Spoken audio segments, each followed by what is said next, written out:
Καλησπέρα. Ωραία, τέλεια. Λοιπόν, για όσους δεν ήταν από την προηγούμενη εκδήλωση, καλώς ήρθατε στο 10ο Φεστιβάλ Αστυνομικής Λογοτεχνίας. Είναι η πρώτη μέρα. Έχουμε εδώ μια σούπερ εκδήλωση από την Ελσάλ. Μια υπέροχη ιδέα που περιμένουμε με αγωνία να δούμε την εξέλιξή της και την διεκπαιρέωσή της. Το ξέρετε ότι στο τέλος θα ψηφίσετε όλοι, ελπίζω να το ξέρετε. Λοιπόν, και έχουμε δύο ομάδες εδώ που θα κονταροχτυπηθούν. Από τη μία είναι ο Άντι Βρόσβος, ο Λευτέρης Μπούρος, ο Γιάννης Μόσχος και ο Κώστας Φασουλόπουλος. Και από την άλλη είναι η Έρικα Αθανασίου, η Γεωργία Παπαλιμπέρη, ο Άγγελος Χαριάτης και η Βάσο Παπαδοπούλου. Συγχωρήστε με αν δεν τα λέω με αλφαβητική σειρά, δεν μπορώ. Λοιπόν, ξεκινάει η διαμάχη, παρακαλώ. Α, όχι, δεν ξεκινάει. Θα ήθελα τον κύριο Ράγκο να μας πει δύο λόγια για την Ελσάλ. Πού είναι ο κύριος Ράγκος?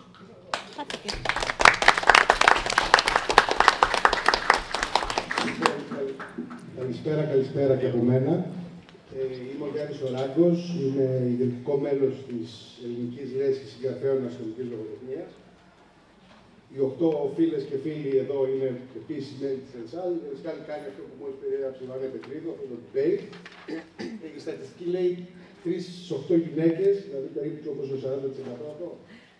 45. Στην Ελσάλ δεν έχουμε αναλογία. Στο συνολικό είμαστε 52 μέλη, έχουμε νομίζω το 25% είναι οι γυναίκες των μελών. Φέτος συμπληρώνουμε 13 χρόνια, από τον Απρίλιο του 2010. Ξεκινήσαμε 25 ιδρυτικά μέλη. Είναι εδώ μαζί μας και ο Ανδρέας Αποστολίδης, επίσης ιδρυτικά μέλη. Ιδρυτικό μέλος είναι το Γρηγόρη του Ναζαριάδη. Λέω για τα άλλα μέλη που είναι εδώ, την Κλέρη του Θεοδόρου. Ναι, κάποιοι ξεχνάω, εκτός από τους 8 εδώ. Ξεκινήσαμε 25 συγγραφείς. Στη λογική του να ιδρύσουμε μια λέσχη για ένα πεδίο λογοτεχνικό το οποίο μας ενδιαφέρει και το αγαπάμε. Στην πορεία φτάσαμε μετά από 13 χρόνια, είμαστε 52 μέλη. Και έχουμε όλα αυτά τα χρόνια συνεργασία με το φεστιβάλ Αστυνομικής Λογοτεχνίας. Και φέτος, στο πλαίσιο αυτής της συνεργασίας που έχουμε ως λέσχη, κάνουμε αυτό το debate. Και εγώ δεν έχω ιδέα περί τίνος πρόκειται, ξέρω μόνο το τίτλο, δεν ξέρω πώς το έχουν στήσει τα παιδιά. Και ελπίζω η ψηφοφορία, το στήσαμε στη λογική ότι είμαστε σε μια εκλογική περίοδο, οπότε είμαστε λίγο στο κλίμα των ημερών. Οπότε, όπως κατά την παλιά γνωστή έκφραση, εύχομαι σε όλους και σε εσάς και στα παιδιά καλό βόλιο. Σας ευχαριστώ.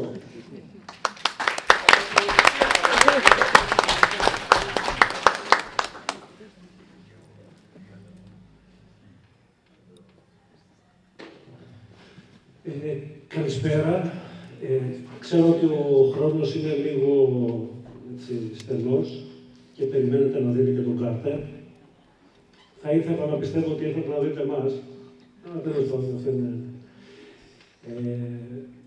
Έχουμε διαλέξει οι δύο ομάδες από δύο βιβλία, τα οποία τα θεωρούμε εμβληματικά για την αστυνομική λογοτεχνία, και δύο κινηματογραφικές μεταφορές. Νομίζω ότι αυτό είναι η της άλλης ομάδας.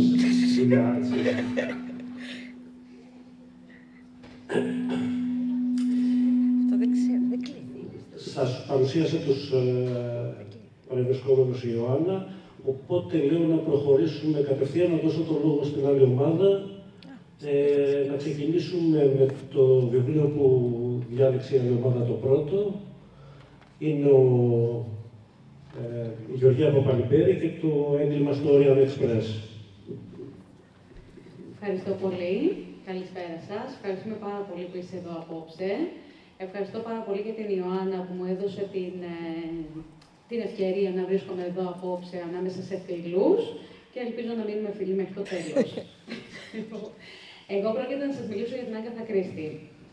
Λοιπόν, η Άγκαθα Κρίστη, η μεγάλη κυρία του αστυνομικού μυθιστορήματος, έγραψε 66 μυθιστορήματα, 14 συλλογές διηγημάτων και θεατρικά που αφορούν αστυνομικούς μύθους, γιατί η κυρία αυτή έχει γράψει και άλλα εκτός από αστυνομικά. Οι ιστορίες της εξελίσσονται και λύνονται υπό τον συντονισμό διαφόρων ηρώων και από δύο βασικούς ήρωες που πρωταγωνίστηκαν σε περισσότερα βιβλία της σε διαφορετικές ιστορίες ο καθένας. Η Miss Marple, μια γεροντοκόρη η οποία ζει στην επαρχία και έχει πάντα ένα παράδειγμα από τη μικρή δική της κοινωνία για να παρομοιάσει καταστάσεις, συμπεριφορές και να λύσει εγκλήματα. Ο Ηρακλής Πουαρό, προς Θεού Βέλγος, όχι Γάλλος, κοντός, με κεφάλι σαν αυγό και άψογο μουστάκι, είναι ιδιωτικός detective και με όπλο την παρατήρηση, την ψυχολογία και τα θεά μικρά κύτταρα βρίσκει πάντα τον ένοχο. Το έγκλημα στο Orient Express, γραμμένο το 1934, είναι ιστορία με πρωταγωνιστή τον Ηρακλή Πουαρό και διαδραματίζεται σχεδόν όλο στο κινητοποιημένο από το χιόνι τρένο. Ο Ηρακλής Πουαρό βρίσκεται στην Κωνσταντινούπολη μετά από μία πετυχημένη αποστολή και σχεδιάζει να μείνει λίγες μέρες. Η μοίρα των επιβατών του Orient Express όμως έχει αποφασίσει διαφορετικά και ο διάσημος detective βρίσκεται ανάμεσά τους στο βαγόνι Κωνσταντινούπολη-Καλάη. Ένα βαγόνι με 15 ανθρώπους που, όπως θα πει ο διευθυντής της εταιρείας κύριος Μπουκ, περιλαμβάνει κάθε τάξης, κάθε εθνικότητας και κάθε ηλικίας. Το δεύτερο βράδυ, ο ίδιος άνθρωπος που έχει ζητήσει τη βοήθεια του Ηρακλή Πουαρό, το απόλυτο κακό, όπως διαισθάνθηκε ο detective, δολοφονείται. Η εξήγηση έπρεπε να είναι απλή. Τον σκότωσε κάποιος που κατέβηκε από το τρένο. Αλλά ο εγκλωβισμός του τρένου από χιόνι δεν μπορεί να στηρίξει τη θεωρία παρά μόνο όπως θα την παρουσιάσει ο ίδιος στο τέλος. Γιατί οφείλω να πω ότι αυτό είναι και το μοναδικό βιβλίο της Αγκάθα Κρίστη, φαντάζομαι ότι οι περισσότεροι έχουν δει την ταινία, δεν κάνω κανένα spoiler, που ο detective θα δώσει 2 εκδοχές και μάλιστα τρόποντινά θα αθωώσει τους εγκληματίες. Το βαγόνι δεν επικοινωνεί με άλλο και το συμπέρασμα είναι μονόδρομος. Ο δολοφόνος είναι ακόμα εκεί.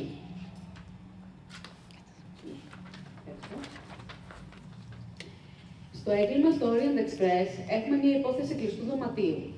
Όλα διαδραματίζονται πάνω στο τρένο, χωρίς επαρκή επιστημονική υποστήριξη και δυνατότητα εξακρίβωσης πληροφοριών. Η υπόθεση διελευκάνεται χάρη στη γνώση ψυχολογίας, την οξυδέρκεια, την παρατήρηση και τη σωστή τοποθέτηση των πραγμάτων όπως μόνο έτσι μπορούν να είναι, του ήρωά της Ηρακλή Πουαρό. Ο detective, μαζί με τον κύριο Μπουκ και τον Έλληνα γιατρό που βρισκόταν σε άλλο βαγόνι και εξέτασε τα θανόντα, αποτελούν τους 3 που πορεύονται μαζί στις ανακρίσεις και στην έρευνα, απαραίτητοι σύντροφοι, ώστε να δημιουργούνται οι αναμενόμενες συζητήσεις και οι προβληματισμοί. Επιπροσθέτως, η συγγραφέας ενισχύει την ικανότητα και εμφανίζει περισσότερο την υπεροξία του Ηρακλή Πουαρό, καθώς οι 3 σύντροφοι ακούν τα ίδια και βλέπουν τα ίδια, αλλά μόνο ο δαιμόνιος detective φτάνει στο επιθυμητό αποτέλεσμα. Η ιστορία όλη είναι γραμμένη όχι μέσα από τα μάτια του Ηρακλή Πουαρό, αλλά σαν να είναι αυτός που ακολουθούμε. Βλέπουμε ό,τι βλέπει, ακούμε ό,τι ακούει. Και στο τέλος, όταν η αλήθεια αποκαλύπτεται, όλα βρίσκονται στη θέση τους, όλα έχουν το νόημά τους. Τα βιβλία της Αγκάθα Κρίστη θυμίζουν πίνακα που αποκαλύπτεται ένα κομμάτι τη φορά και στο τέλος όλος.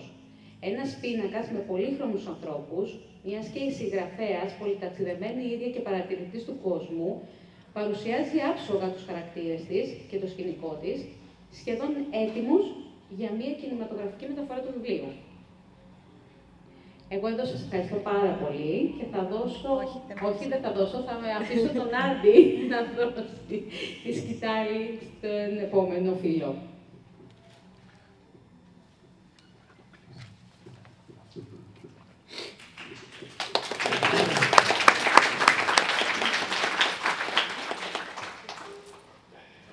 Ελπίζω να είναι σαν το κονιάκ που των μνημοσύνων αυτό, έτσι, να είναι το χειροκρότημα της παρηγοριάς. Λοιπόν, είναι πρώτη φορά στη ζωή μου που έχω γραμμένα πράγματα σε κείμενο, γιατί με άγχωσε η Ιωάννα ότι πρέπει να τελειώνω γρήγορα. Ποτέ, γι' αυτό συνήθως ξεχνάω τα μισά μου. Η λέξη «τοτέμ» προέρχεται από τις Ινδιάνικες φυλές του Καναδά και περιγράφει κάθε φυσικό αντικείμενο, ζώο ή φυτό για το οποίο πιστεύετε ότι έχει ιερές ιδιότητες και έτσι το εκτιμούν ως προστάτη της πατριάς, της φυλής και γενικότερα ως γενάρχη. Παραμερίζοντας τώρα την προσωπική μου αξιολόγηση και την προσωπική μου αδυναμία που φέρνει πρώτο στην προτίμηση ένα άλλο βιβλίο του Τσάντλερ, το «Αντίο γλυκιά μου», θέλω να δηλώσω απερίφραστα ότι το τοτέμ του crime fiction είναι ο μεγάλος αποχαιρετισμός.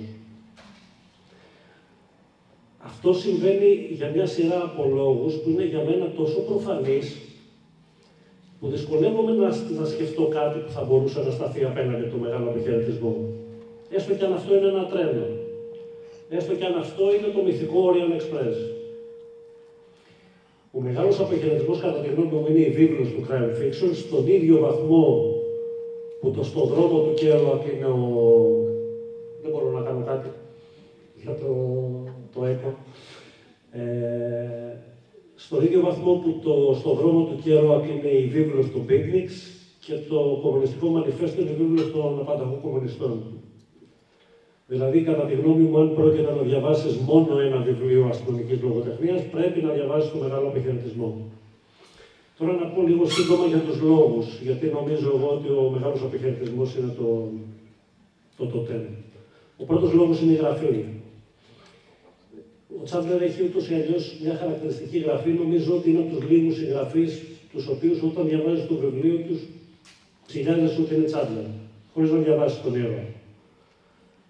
Ο Τσάντλερ παντρεύει την υψηλή λογοτεχνικότητα με την αργό, τον κινησμό με το υψηλής αισθητικής χιούμορ και την πίεση με τον κοινωνικό σχολιασμό. Με έναν τρόπο που μόνο αυτός το κάνει. Είναι ένα μιξάρισμα σκληρού ροκ και απαλής τζαζ.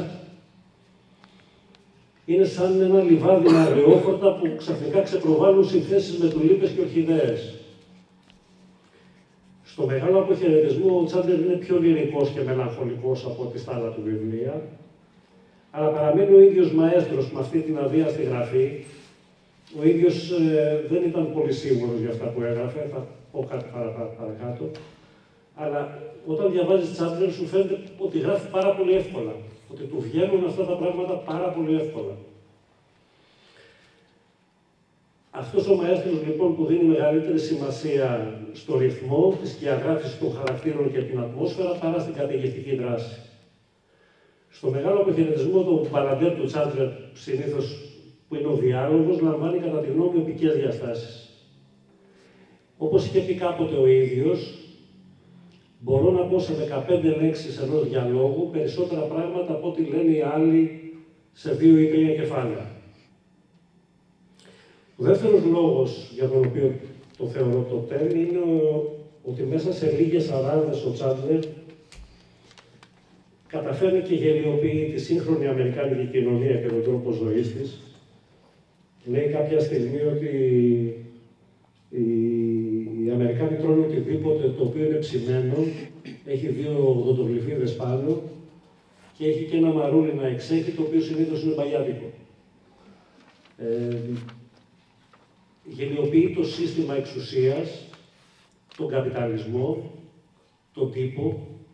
Λέει κάποια στιγμή έχει βάλει έναν βαθύπλουτο επιχειρηματία με τον οποίο μιλάει ο Μάρλο, ο οποίος λέει ότι είμαι ιδιοκτήτης εφημερίδων και δεν τις γουστάρω καθόλου.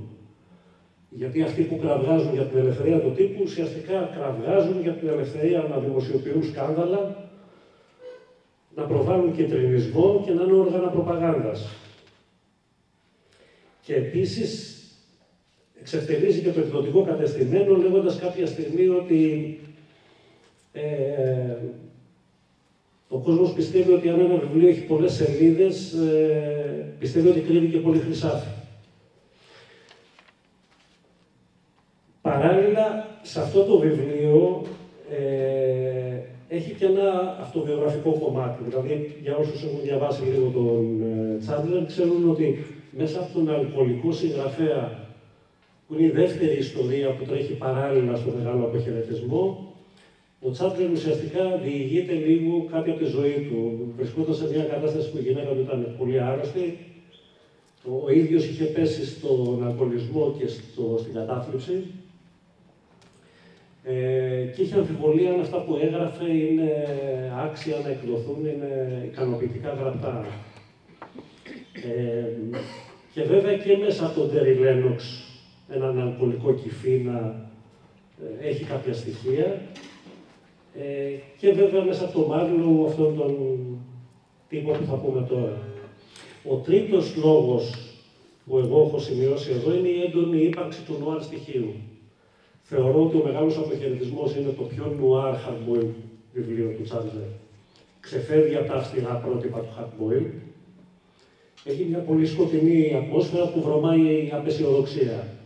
Είναι άνθρωποι ματαιόδοξοι, κούφκοι, χωρίς κατεύθυνση και ιδανικά. Είναι μια κοινωνία σε σύψη. Δηλαδή, ο δεύτερος παγκόσμιος πόλεμος έχει περάσει, οι υλικές ζημιές αποκαθίστανται σιγά σιγά, αλλά οι ψυχολογικές επιπτώσεις είναι ακόμα εδώ.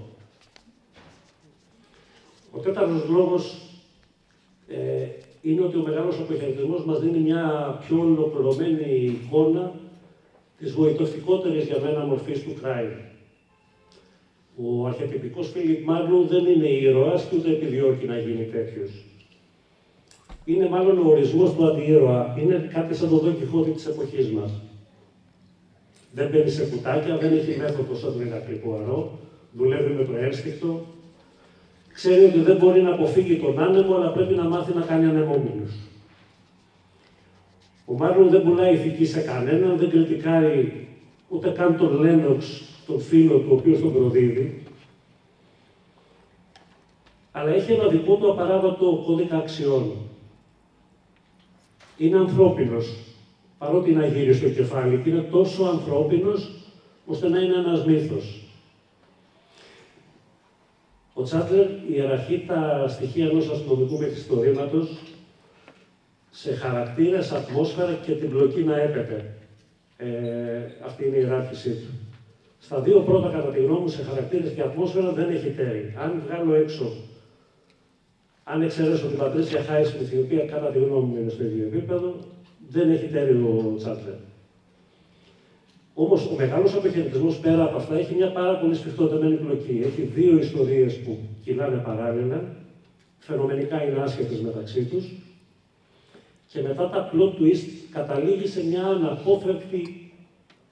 ένα αναπόφευκτο τέλος. Δηλαδή, όταν το διαβάζεις και φτάνεις στο τέλος, συνειδητοποιείς και εσύ σαν αναγνώστης ότι αυτό θα έπρεπε να είναι το τέλος του.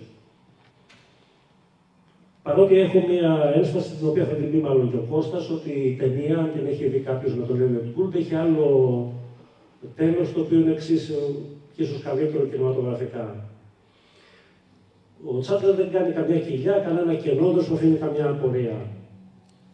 Δεν χρειάζεται ευκολίες. Τώρα, συμπερασματικά, για αυτά που άκουσα λίγο και για την Κρίστη, αυτά τα είχα ετοιμάσει πιο πριν, δεν απάντησε στη Γεωργία. Στα βιβλία της Κρίστη τώρα το έγκλημα είναι η παρέκκληση. Δηλαδή ζούμε σε ένα καθοσπρέπει κόσμο και υπάρχει ένα έγκλημα που το λύνει ο Πουαρό σε ένα καθορισμένο χώρο, είτε είναι τρένο, έπαυλη, πλοίο, ασανσέρ, ξέρω εγώ. Σε έναν τόπο που κλεινόμαστε κι εμείς και με την επίλυσή του όλα επανέρχονται στην κανονικότητα. Στα βιβλία της Κρίστη, κατά τη δικιά μου οπτική, τα βιβλία της Κρίστη μάλλον μοιάζουν να ζουν για ένα εντυπωσιακό τέλος. Στα βιβλία του Τσάντλερ αντιθέτως, δεν είναι αυτό. Δηλαδή, τα βιβλία της Κρίστη είναι να σας μαζέψω στο τέλος να σας πω ότι είστε λίγο... δεν καταλαβαίνετε και πολύ. Και ζουν για τη στιγμή που θα σηκώσει το μεσαίο δάχτυλο ο Πουαρό στον αναγνώστη και στους γύρω-γύρω, ας πούμε, με τα φαιά του κύτταρα που είναι πάρα πολύ έξυπνος κτλ. Νομίζω ότι τα βιβλία του Τσάντλερ ζουν και αναπνέουν από την πρώτη σελίδα. Είναι πάρα πολύ διασκεδαστικά, λέω από την πρώτη στιγμή. Στο Τσάντλερ το έγκλημα είναι ο κανόνας και είναι το σύμπτωμα μιας άρρωστης κοινωνίας και όχι η αρρώστια ίδια. Μπορεί η απόδοση της δικαιοσύνης να είναι κοινό στοιχείο και στους δύο και μάλιστα, όπως είπε και η Γεωργία σωστά, το ανέφερε, το έγκλημα στο Orient Express είναι ένα από τα δύο μυθιστορήματα στα οποία ο Πουαρό ουσιαστικά παραβαίνει τον νόμο. Το άλλο είναι η αυλαία που φαντάζομαι δεν κάνω σπόλιο, τα έχετε διαβάσει όλοι, έτσι που σκοτώνει ο Πουαρό. Και εδώ που αφήνει τον ένοχο, παρότι αυτό είναι το βασικό, θέλει να αποδοθεί δικαιοσύνη, ο Μάρλου μέσα από το, μάλλον ο Τσάντλερ μέσα από τον Μάρλου δεν πιστεύει ότι αλλάζει κανένας κόσμος με αυτό που γίνεται. Μας έχει προετοιμάσει ήδη περιγράφοντας αυτόν τον κόσμο και μάλιστα κάπου λέει ο Μάρλου ότι γουστάρω να ζω σε αυτόν τον βρώμικο κόσμο. Θα μπορούσα να ζω σε ένα εξοχικό και να έχω τέλος πάντων μια καλή ασφάλεια και να είμαι στη σεζλόν μου κτλ. Αλλά γουστάρω αυτή τη βρώμικη πόλη, λέει ο Μάρλον.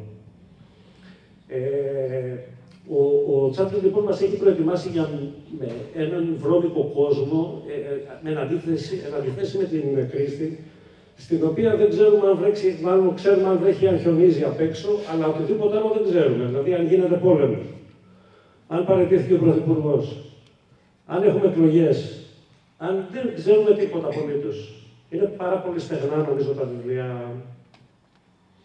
Τον Πουαρό μπορεί να τον θαυμάσεις για τα φαιά του κύτταρα, αλλά με τον Μάρλο νομίζω ότι μπορείς να ταυτιστείς.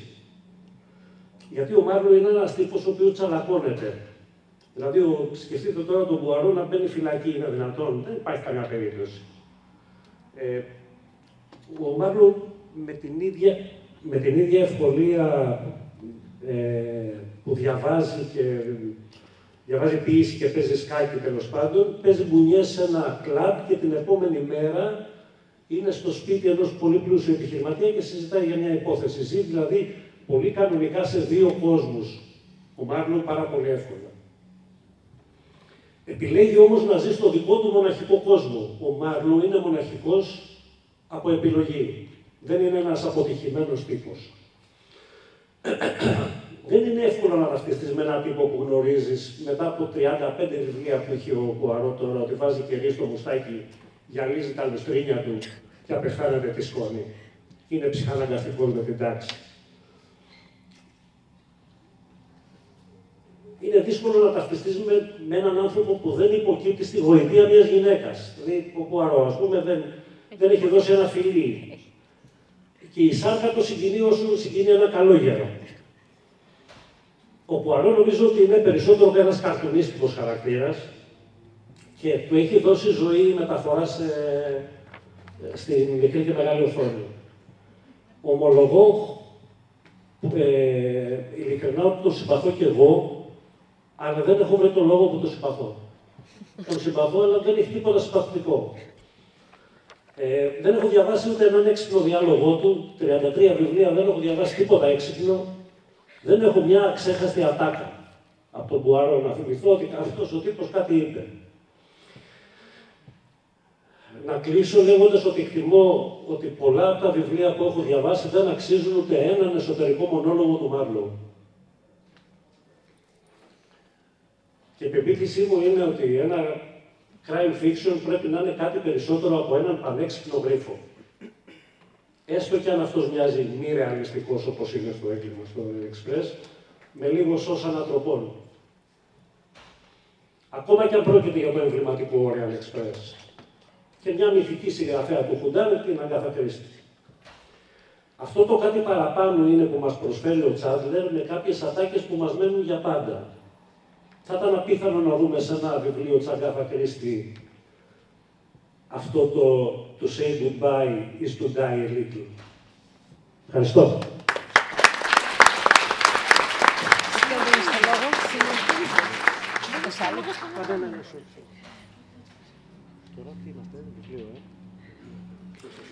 Και τώρα η Έρικα με το Νεγκρέ στην Παγίδα. Όχι. Είμαι με... Μήπως θέλετε να τελειώσουμε τα βιβλία πρώτα. Ναι, έτσι έλεγα, αλλά ο Άγγελος με το Νεγκρέ στην Παγίδα, με τον φοβερό Σημενών. Και το Νεγκρέ. Γεια σας από μένα. Καθόλου. Τώρα, καλύτερα. Όχι, δεν ακούγεσαι. Όχι, μόνο σε μένα θα κάνετε τέτοιο. Τώρα. Ακούω. Ωραία. Λοιπόν, ευχαριστώ πάρα πολύ για την πρόσκληση. Είναι η πρώτη φορά που μιλάω σε εκδήλωση της Ελσάλ. Είμαι συγκινημένος, πραγματικά. Και μου αρέσει πάρα πολύ που γίνεται όλο αυτό το φεστιβάλ της σωστής λογοτεχνίας για εμάς και για τους αναγνώστες και είναι εξαιρετικά σημαντικό. Στο βιβλίο το οποίο πρόκειται να σχολιάσω, ο ήρωας του Σημενών είναι ο επιθεωρητής Νεγκρέ, ο οποίος είναι εξαιρετικός ως χαρακτήρας. Είναι 72 οι φορές που έχει εμφανιστεί στις ιστορίες ο επιθεωρητής Νεγκρέ. Το συγκεκριμένο που διάβασα εγώ είναι από τις εκδόσεις Άγρα και σε μετάφραση της Αργυρός Μακάροφ. Σχετικά με την υπόθεση, 5 γυναίκες δολοφονούνται στο Παρίσι, συγκεκριμένα στην περιοχή της Μοντμάρτης και μέσα σε ένα διάστημα 6 μηνών.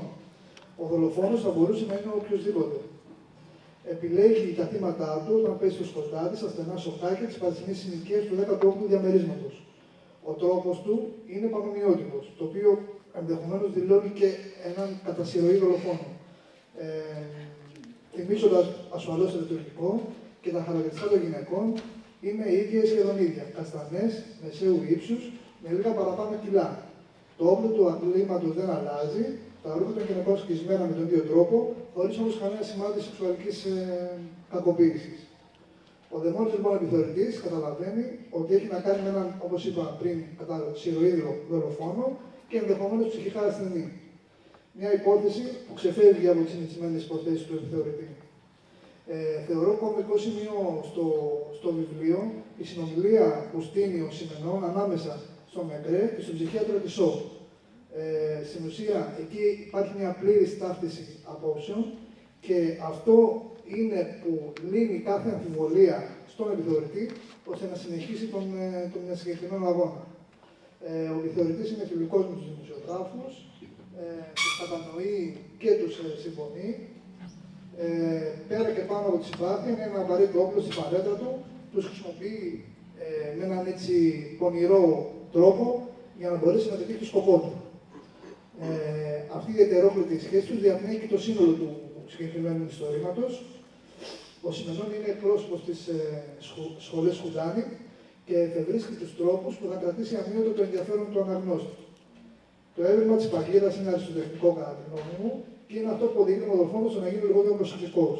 Οι σκηνές που περιγράφονται, η ανάλυση των στοιχείων που οδηγούν στην αποκάλυψη της ταυτότητας του δολοφόνου είναι αριστοτεχνικά δοσμένες από την πένα του Σιμενών.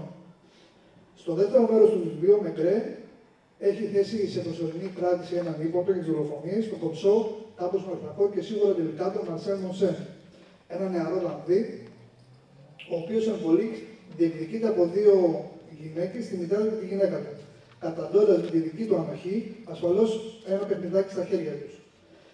Στο συγκεκριμένο λοιπόν, στη συγκεκριμένη ιστορία, βλέπουμε μια στροφή του επιθεωρητή Μεγκρέ προς μια πιο ανθρωποκεντρική θεώρηση, μια προσπάθειά του να κατανοήσει τον δολοφόνο.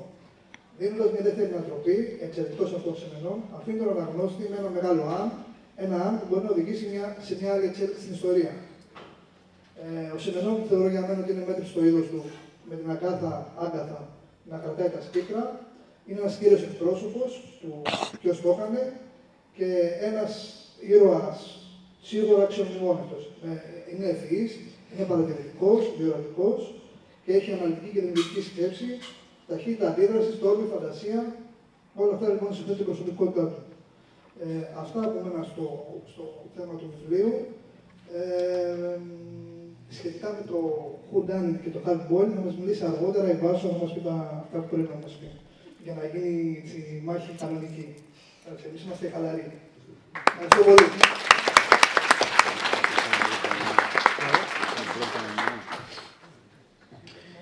Και τώρα ο φίλος Γιάννης Μόσχος για το POP 1280 του Ντοστογεύσκη και του Περιπτέρου του Τζιμ Τόμσον.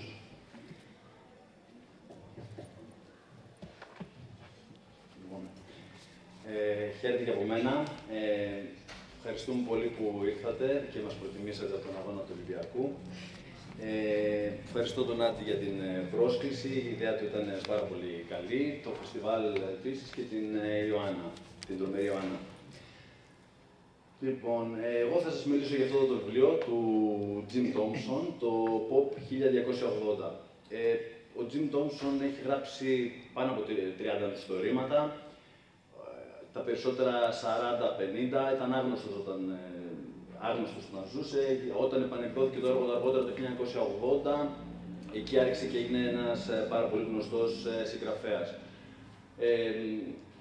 Πολλά από αυτά έχουν γίνει ταινίες, θα σας τα πει καλύτερα ο Φασουλόπουλος. Είναι κλασικός εκπρόσωπος του hard boiled και της pulp λογοτεχνίας. Και μάλιστα, όπως προείπε και ο Άτη, ο Τζέφρι Ο'Μπράιεν τον είχε αποκαλέσει Dime Store του Ντοστογεύσκη. Τώρα, για αυτό το βιβλίο, το πρώτο πράγμα που θέλω να πω είναι ότι εδώ ο Τόμψον έχει πάρει τον άνθρωπο στα χειρότερά του, τον έχει βάλει σε ένα καθρέφτη μπροστά και του λέει «Έτσι είσαι και χειρότερος». Δηλαδή, είναι ένα κατάμαυρο απολαυστικό western, είναι γεμάτο μαύρο χιούμορ, είναι μια ιστορία προδοσίας, εκδίκησης και λαγνίας.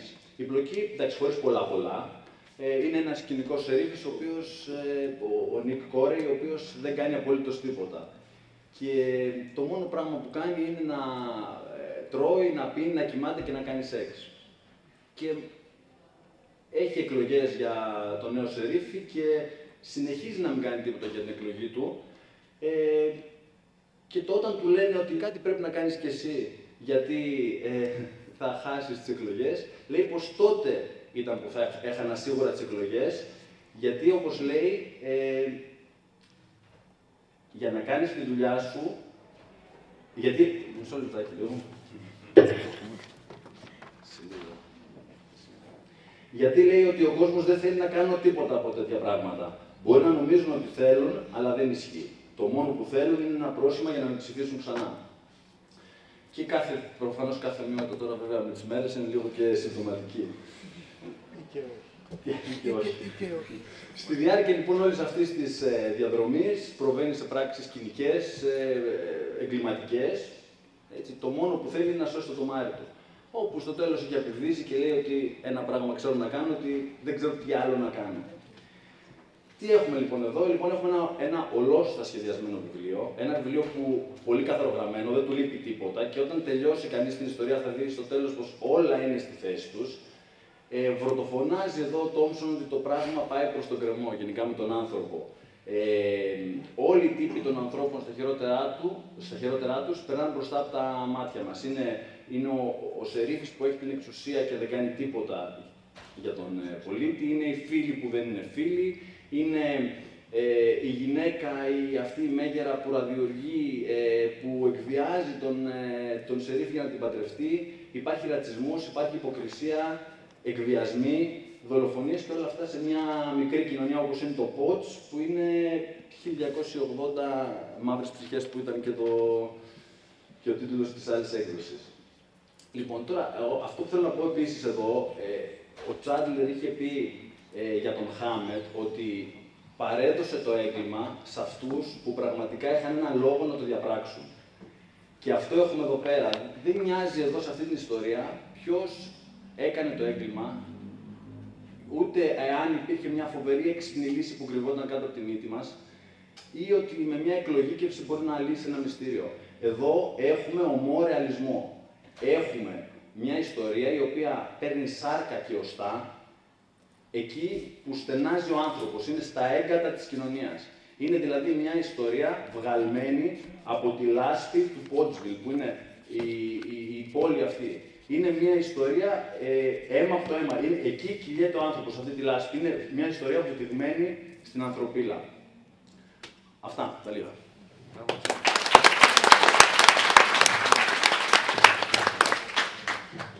Να πάμε στις ταινίες, αναφορές. Πρώτα στα παιδιά, έτσι. Ξεκινάς με το Orient Express. Ωραία, ακούγομαι. Ακούγομαι, έτσι. Λοιπόν, αφήσαμε τον Άντι να πει λίγο παραπάνω, γιατί ήταν και δική του ιδέα το debate, οπότε δεν πειράζει που είπες παραπάνω. Ούτε που αποδόμησες τον Πουαρό, γιατί ούτως ή άλλως όλοι αγαπάνε τον Πουαρό, οπότε ό,τι και να είπες γι' αυτόν δεν πειράζει.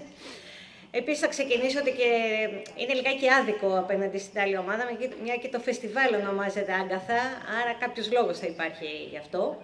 Τέλος πάντων, δεν θα πούμε τίποτα άλλο γι' αυτό. Ούτε θα πω τίποτα για το γεγονός ότι θα προσπαθήσω να σας εντυπωσιάσουν με εικόνες που εμάς δεν μας είπαν να έχουμε. Όχι. Όχι, μπορείτε να βάλετε, γιατί ούτως ή άλλως όλοι έχουν σκεφτεί. Με το που λέμε Orient Express, όλοι έχουν την εικόνα μπροστά τους. Δεν χρειάζεται να τους δείξουμε τίποτα εμείς. Θα το σκέφτονται ούτως ή άλλως. Και να πούμε επίσης ότι ούτως ή άλλως πολλοί διάσημοι ηθοποιοί από διάφορες εποχές θελήσαν να αναμετρηθούν με τους χαρακτήρες του Orient Express και δεν είναι τα βιβλία της Αγκάθα Κρίστη μόνο γρίφος, είναι ουσιαστικά και εμβάθυνση σε χαρακτήρες. Γι' αυτό και η ελίτ του Hollywood σε όλες τις εποχές και πρόσφατα θέλησε να παίξει και να ερμηνεύσει αυτούς τους χαρακτήρες. Είναι δύσκολο λοιπόν να ξεχωρίσουμε και μία εκδοχή μεταφορά στην οθόνη. Έχουν γίνει πάρα πολλές και στην οθόνη και στο θέατρο του Orient Express. Ξεχωρίζει η ταινία του 1974 του Σίντνεϊ Λουμέτ, η οποία είχε αποσπάσει και πολλά βραβεία, ήταν και υποψήφια για πολλά Όσκαρ, πήρε κάποια. Ξεχωρίζει επίσης ένα επεισόδιο από την βραβευμένη αγγλική σειρά με πρωταγωνιστή τον Πουαρό, που παίζονταν και πολύ καιρό στην τηλεόραση και παίζεται ακόμα από την ΕΡΤ. Και συγκεκριμένα πρόκειται για το τρίτο επεισόδιο της 12ης σεζόν του 2010, που έχει θεωρηθεί και από τα καλύτερα επεισόδια της σειράς, του Φίλιπ Μάρτιν, που έχει και επίσης η πρόσφατη εκδοχή, πιο πρόσφατη, του Κένεθ Μπάνετ, που κρατάει και το ρόλο του Πουαρό το 2017. Το κείμενο είναι τόσο δυνατό και έχει περάσει και έτσι και στην οθόνη, δεν χρειάστηκε δεν το άλλαξαν ως επιτοπλίστων σκηνοθέτες, και μπορεί κανείς αν ξεκινήσει να βλέπει οποιαδήποτε από τις κινηματογραφικές εκδοχές, να συνεχίσει με μια άλλη από οποιοδήποτε σημείο, να καταλήξει σε άλλη, χωρίς να χάσει τίποτα από την υπόθεση. Οι διάλογοι είναι σχεδόν ίδιοι και σε όλες τις εκδοχές οι χαρακτήρες είναι αναγνωρίσιμοι, όποιος ηθοποιός και να τους ερμηνεύει. Και μπορεί πολλοί κόσμος ίσως να μην θυμάται, να μην γνωρίζει την ουσία του μυστηρίου, όλοι όμως γνωρίζουν το σκηνικό που εκτελήσεται. Πολυτελές βαγόνι, πρώτης θέσης, ενός τρένου που κάνει τη διαδρομή από την Κωνσταντινούπολη στο Καλέ, το διάσημο Orient Express. Όπως τα περισσότερα σύγχρονα έργα, κάποια διαφοροποίηση επιχειρεί να κάνει στην πιο πρόσφατη ταινία ο Κένεθ Μπράνα, ο οποίος κρατάει και το ρόλο του Πουαρό. Έχει κρατήσει το εμβληματικό μουστάκι, τα λουστρίνια, όλα αυτά που ανέφερε και ο Άντι. Απλώς δεν περιορίζεται εδώ πέρα μόνο στην εκμετάλλευση των θεοκυτάρων, αλλά περνάει και στη δράση. Η ιστορία ξεκινάει στην Κωνσταντινούπολη, όπου λίγο πριν το κλειστό χώρο του τρένου βρισκόμαστε σε μια πολύβου πόλη, γεμάτη διαφορετικούς ανθρώπους, γλώσσες, σε ένα γεμάτο φασαρία σταθμό, συμμεριζόμενη την αγωνία του Πουαρό, γιατί αν θα μπορέσει να επιβιβαστεί στο τρένο, δεδομένου ότι δεν υπάρχουν άδειες θέσεις. Στην τελευταία εκδοχή, η υπόθεση ξεκινάει λίγο πριν τη μετάβαση του Πουαρό στην Κωνσταντινούπολη, όπου κάνει συστήνει την ευφυΐα του ήρωα σε ένα άλλο μυστήριο, στον τοίχο των δακρύων στη Ιεροσόλυμα.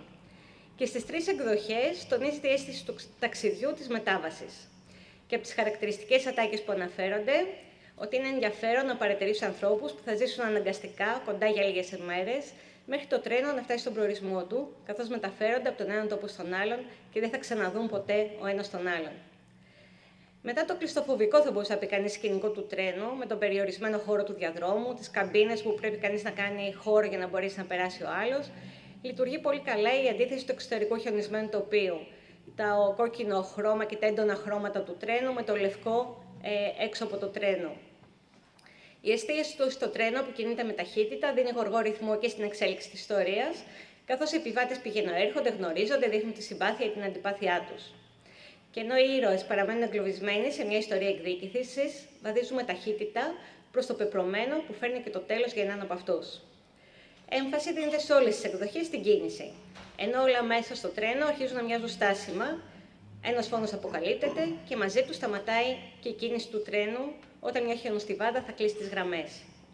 Ιδιαίτερη έμφαση στο εξωτερικό τοπίο δίνεται στην πιο πρόσφατη ταινία, όπου ο σκηνοθέτης επιλέγει να σταματήσει το τρένο πάνω σε μια γέφυρα, με το κενό να δείχνει τρομακτικό από κάτω. Είναι και η μόνη εκδοχή που μέρος της δράσης μεταφέρεται και έξω από το τρένο, αφού ο Πουαρό επιλέγει κάποια ανάκριση να την κάνει έξω στο χιόνι, ενώ υπάρχει και δράση με τον Πουαρό κυριολεκτικά να κρέμεται στο κενό σε μια καταδίωξη. Επιβλητικά τα εξωτερικά πλάνα, με το ερημικό χιονισμένο τοπίο και τη διέλευση του τρένου που φαίνεται μικροσκοπικό ανάμεσα στα βουνά, στο χιόνι. Τα σύγχρονα εφέ δίνουν τη δυνατότητά του στον Κένεθ Μπράνα να κάνει τρομακτική τη σκηνή όταν το τρένο αναγκάζεται απότομα να σταματήσει λόγω χιονοστιβάδας. Εξαιρετικό το πλάνο, όπου ο θεατής παρακολουθεί τη δράση απ' έξω και οι σκηνές εναλλάσσονται ανάμεσα στα παράθυρα του τρένου, δίνοντας μια στιγμιαία εικόνα από το τι συμβαίνει σε διάφορα βαγόνια του τρένου και κάνοντας την όλη σκηνή να μοιάζει με ένα κρυφοκοίταγμα σε ένα παλιό φιλμ. Ανάποδο πλάνο σε άλλη εκδοχή, όπου ο Πουαρό περπατάει στο διάδρομο, δίνοντας στο θεατή μια εικόνα του διαδεχόμενου τοπίου μέσα από τα παράθυρα. Ο βασικός προβληματισμός του τέλους δεν αλλάζει σε καμιά από τις εκδοχές, αλλάζει ελαφρά ο τρόπος που δίνεται. Ενώ ο Πουαρό κρατάει σε αγωνία τους εμπλεκόμενους για το ποια εκδοχή του πώς διαπράχθηκε ο φόνος θα πει στους Ιουγκοσλάβους αστυνομικούς. Ποιο άραγε είναι το χρέος της δικαιοσύνης και των λειτουργών της? Είναι άραγε δολοφόνος κάποιος που αποδίδει μόνος του δικαιοσύνη για ένα έγκλημα που δεν έχει τιμωρηθεί? Σιωπηλά και με εικόνες χειρίζεται κυρίως το τέλος η σειρά, όπως έχει κάνει στις πιο σημαντικές στιγμές ο καλός κινηματογράφος. Ο Πουαρό πλησιάζει τους αστυνομικούς, ενώ οι ένοχοι περιμένουν γεμάτη αγωνία να συλληφθούν. Σιγά σιγά αντιλαμβάνονται ότι ο Πουαρό επιδεικνύει ένα σακάκι χωρίς κουμπί, μια άλλη λύση για το τι θα μπορούσε να έχει συμβεί. Δεν χρειάζεται να μιλήσουν, να ευχαριστήσουν, ένα χέρι που απλώνεται σε ένα όρμο, μια κίνηση του κεφαλιού, ένα κοίταγμα στα μάτια και ο Πουαρό θα απομακρυνθεί αντιμέτωπος με τη δική του συνείδηση. Λιγότερο συναισθηματικό, αλλά με μεγαλύτερη αγωνία, το τέλος του Μπράνα, με τον Πουαρό ακόμα και να κινδυνεύει από τους δολοφόνους που έχει ξεσκεπάσει. Λίγο πριν το τέλος, ο Πουαρό παρουσιάζει την εκδοχή της λύσης στο εστιατόριο, που μπορεί να βρίσκονται όλοι οι χαρακτήρες σε δύο σειρές, αριστερά και δεξιά, να κοιτάζουν τον Πουαρό. Καθώς ο Πουαρό αναφέρει τη σχέση κάθε ταξιδιώτη με το θύμα και με μια άλλη παλιά τραγωδία, βλέπουμε το ρόλο που έπαιξε ο καθένας στη διάρκεια του φόνου. Με την κάμπινα του θύματος να μην χωράει ούτε καν όλους τους δολοφόνους και το μίσος του καθενός για το θύμα να την καταλαμβάνει ολόκληρη. Και ο ένας να παραχωρεί τη θέση του στον άλλον, σαν σκηταλοδρομία, μόνο που αυτό που παραδίδεται δεν είναι κάποια κορίνα, αλλά το θύμα και το μαχαίρι. Σύμφωνα με τη μηχανή του χρόνου, η συγγραφέας ανέφερε ότι η μεταφορά του 1974 για το βιβλίο της «Έγκλημα στο Orient Express» ήταν η καλύτερη ταινία που γυρίστηκε για ένα από τα βιβλία της. Παρευρέθηκε μάλιστα στην πρεμιέρα της ταινίας τον Νοέμβριο του 1974, δηλώνοντας ότι ήταν η μόνη φορά που ήταν ευχαριστημένη από κινηματογραφική μεταφορά που έγινε σε βιβλίο της. Πόσοι άραγε συγγραφείς μπορούν να το πούν αυτό, ιδιαίτερα όταν οι σκηνοθέτες γεμίζουν με δικά τους ευρήματα την υπόθεση, αλλοιώνοντας τους χαρακτήρες και την εξέλιξή της. Το 1974 ο Άλμπερτ Φίνεο, η συνεργατής Πουαρό, που η ίδια η Γκάθα Κρίστη είχε χαρακτηρίσει και τον καλύτερο Πουαρό, βρίσκοντας μόνο λίγο υπερβολικό το μουστάκι του. Γενικά πάντως έχουν περάσει από έχουν ερμηνεύσει χαρακτήρες Τζόνι Ντεπ, Πενέλοπε Κρούζ, Βίλιαμ Νταφό στα πιο πρόσφατα, Ingrid Bergman πιο παλιά που κέρδισε και το Όσκαρ β' γυναικείου ρόλου, Σον Κόνερι, Λαουρί Μπακόλ, Άντωνι Πέρκινς και ένα σωρό άλλοι. Τα βραβεία βέβαια δεν μπορούμε να πούμε ότι αποτελούν εξασφάλιση για την ποιότητα μιας ταινίας, είναι όμως μια ένδειξη. Ειδικά όταν είναι πολλά και προέρχονται και από διαφορετικούς φορείς. Έχει πάρει βραβεία Μπράφτα, Όσκαρ από κάποια εφημερίδα. Ακόμα και η μουσική που εντείνει την αγωνία της ταινίας έχει αποσπάσει βραβείο Μπράφτα. Και εμείς στο τέλος, όταν θα χρειαστεί να ψηφίσετε, δεν θα πούμε να ψηφίσετε τους φίλους σας, απλώς θα πούμε με αυτά που ακούσατε, ποιο θα θέλατε, ποιο βιβλίο θα πάτε μετά να αγοράσετε, ποια ταινία θα πάτε σπίτι σας να αναζητήσετε να δείτε. Αυτό να σκεφτείτε και όχι ποια ομάδα συμπαθείτε περισσότερο.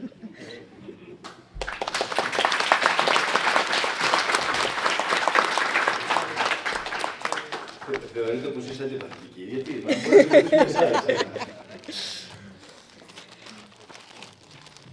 Ο λόγος του Κώστα, ο οποίος είναι ειδικός επί των κινηματογραφικών, να μας μιλήσει πρώτα για το μεγάλο αποχαιρετισμό. Συνεφή, ειδικός σε καμία περίπτωση. Καλησπέρα και από μένα. Σας ευχαριστούμε όλους που ήρθατε. Λοιπόν, και πάμε τώρα στις αρχές της δεκαετίας του 70. Να συναντήσουμε τον Ρόμπερτ Όλτμαν, ο οποίος έχει γυρίσει λίγο καιρό πριν το μας και είναι ένα superstar σκηνοθέτης στην Αμερική, πάρα πολύ αναγνωρίσιμος και πάρα πολύ ανατρεπτικός.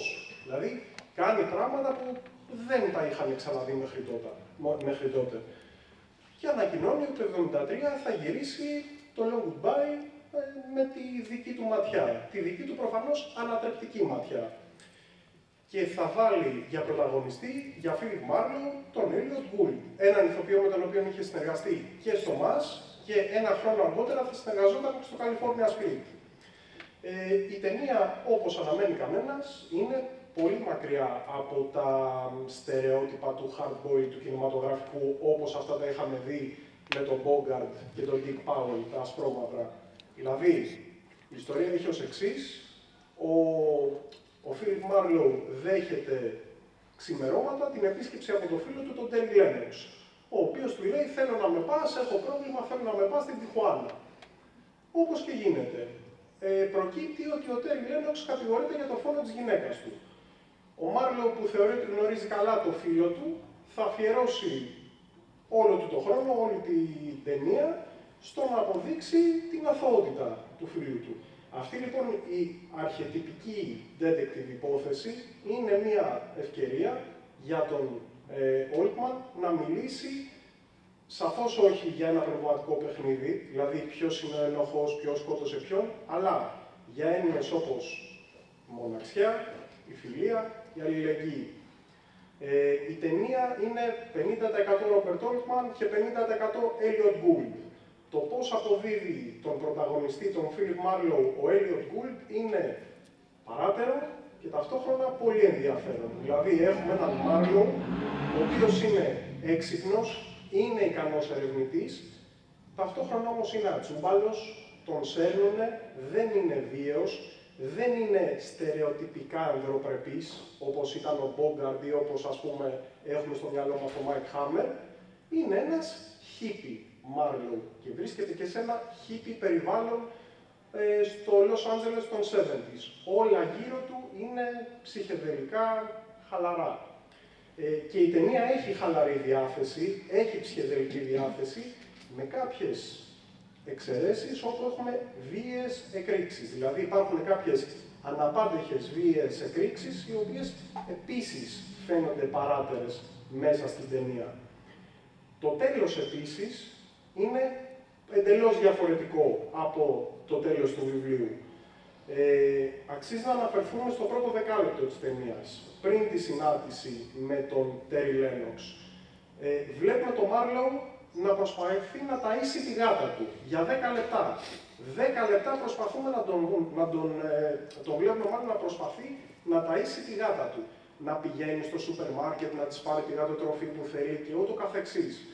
Μέσα από αυτό το δεκάλεπτο, το φαινομενικά άσχετο, δεν υπάρχει πουθενά στο βιβλίο αυτή η σκηνή και αυτό το έβριμα, μαθαίνουμε πάρα πολλά για τον Μάρλοου. Ο Μάρλοου είναι ένας άνθρωπος, ο Μάρλοου του Έλιοτ Γκούλντ, όχι ο λογοτεχνικός, είναι ένας αποξενωμένος χαρακτήρας, ένας άνθρωπος ο οποίος δεν ανήκει στο περιβάλλον του και τελικά κάνει πολύ καλή παρέα με μια γάτα, η οποία τον παρατάει κιόλας στο τέλος. Στο δεκάλεπτο εξαφανίζεται όταν έρχεται να τον βρει ο Τέρι Λένοξ. Μάλιστα, στην τελευταία σκηνή, όπου βλέπετε, ας πούμε, κατάματα με το φίλο του, με τον Τέρι Λένοξ, του λέει ότι είσαι ένας loser, είσαι ένας αποτυχημένος. Και το παραδέχεται αυτό, ο Φίλιπ Μάρλοου, ότι ναι, είμαι ένας αποτυχημένος και έχω χάσει και τη γάτα μου. Δεν μου έχει μείνει τίποτα. Άρα λοιπόν ο τόνος του Φίλιπ είναι ακόμα πιο απεσιόδοξος από του βιβλίου. Αυτά έτσι για το Long Goodbye. Να πούμε έτσι και σαν υποσημείωση ότι είναι και η δεύτερη κινηματογραφική εμφάνιση του Άρνολντ Σβαρτζενέγκερ, χωρίς να αναφέρεται κάπου, απλά τον βλέπουμε για δευτερόλεπτα να βγάζει το μπλουζάκι του και να μοστράρει το σώμα του σαν σφίχτης μπράβος.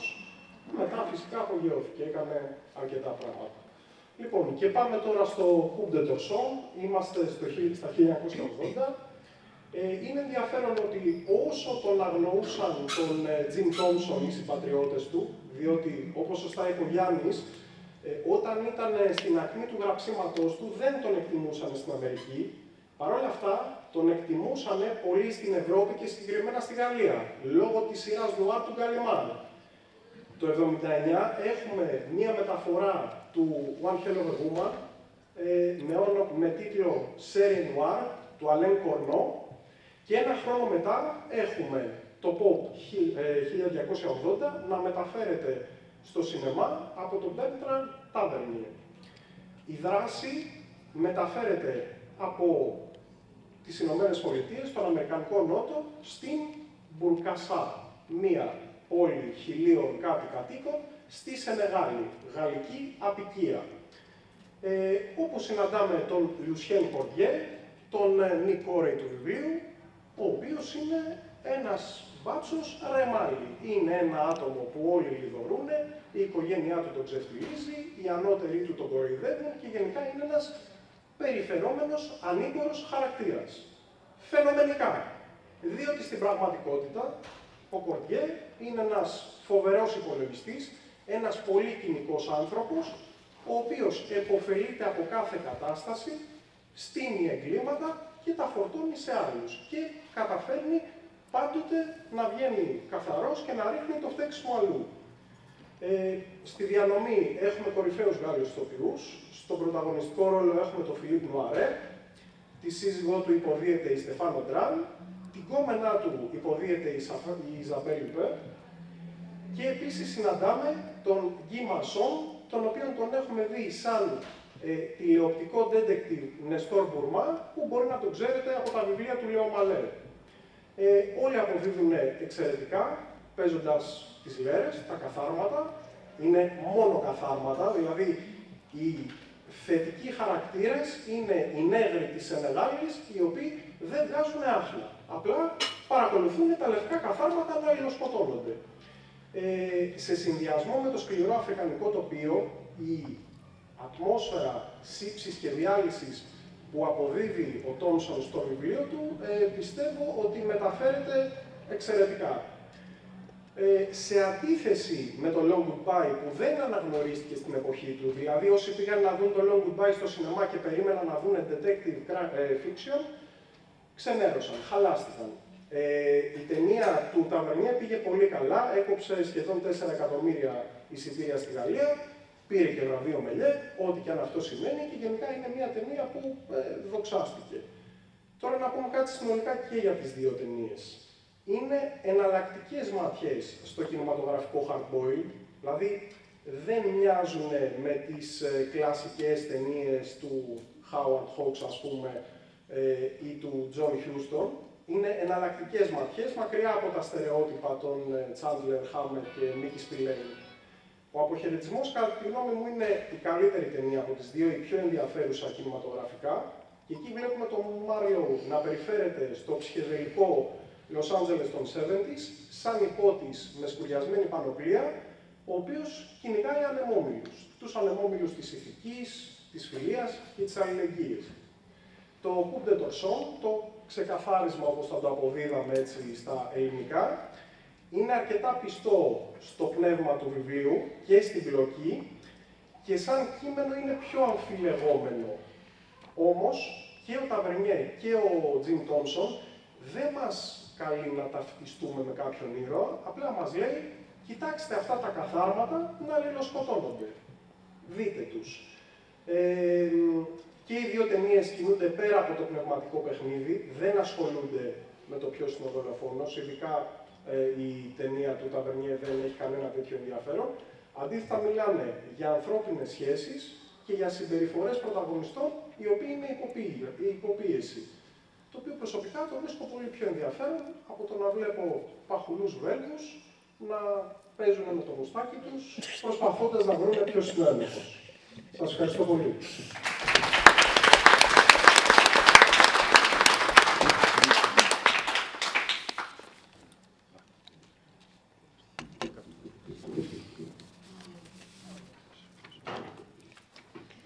Ευχαριστούμε τον Κώστα και τον Μάρλο για τη γάτα του και να πάμε στη Βάσο να μιλήσει για τη μεταφορά του Μεγκρέ. Ναι. Καλησπέρα. Είδα τη Χίλντα να μπαίνει μέσα, την κυρία Παπαδημητρίου, και έχουν κοπεί λίγο τα πόδια μου, επειδή είναι ειδική επί αυτών των θεμάτων. Τώρα μετά από αυτά που είπε ο Φασουλόπουλος, τι περιμένετε να σας πω εγώ. Μπες περιπτώσει.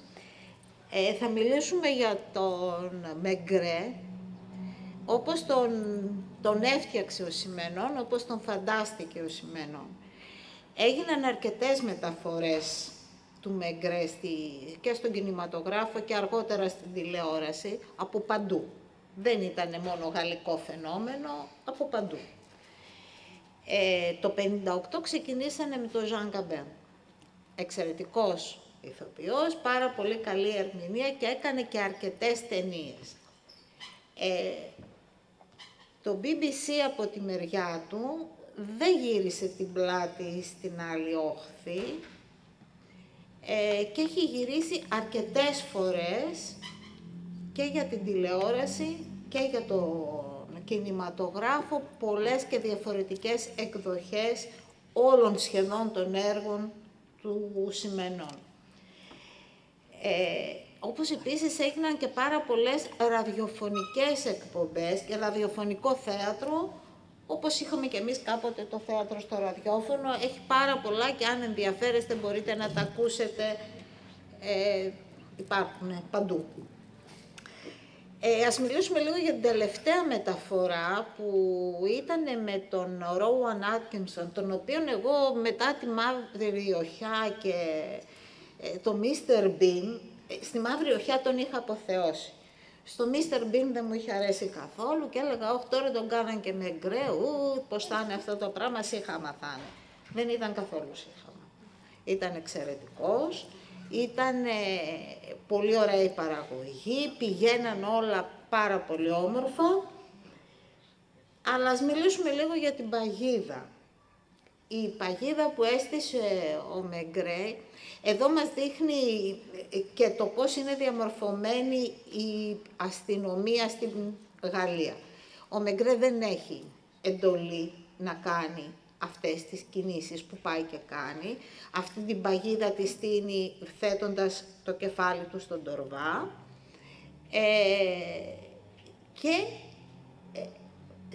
Μαζί βέβαια με τον ψυχολόγο, που νομίζω ότι είναι μία από τις πρώτες φορές που δημιουργείται ένα προφίλ serial killer κατά συρροήν δολοφόνου, για να μιλάμε και ελληνικά.